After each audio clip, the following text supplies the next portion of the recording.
So let me ask you, what's the first name that pops into your head when you think of AI hardware?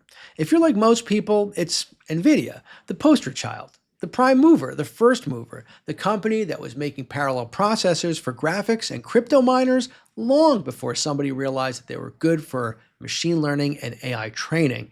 And for a while, it looked like if you wanted to build a data center, well, you had to stand in line at NVIDIA like you were trying to get into the trendiest restaurant in New York City.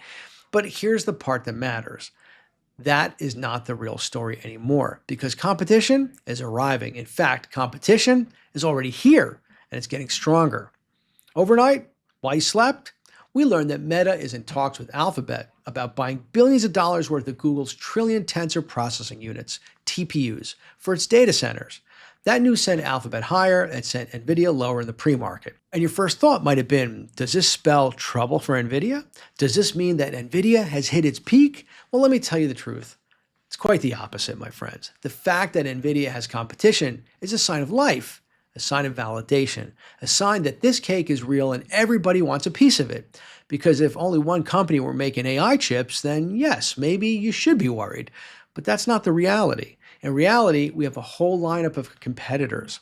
AMD with its Instinct chips, Google with its TPUs, Amazon, Microsoft with its Maya and Cobalt chips, Meta and its custom silicon, Intel with Gaudi, Cerebras with that monster wafer scale engine, Apple, Qualcomm, Broadcom, Tesla, all of them developing alternatives. Folks, if you were worried that AI might not be real, stop worrying. Everyone is trying to get a slice of this market. This is not a quiet room with one baker. This is a full-on buffet line with every company sharpening their knives.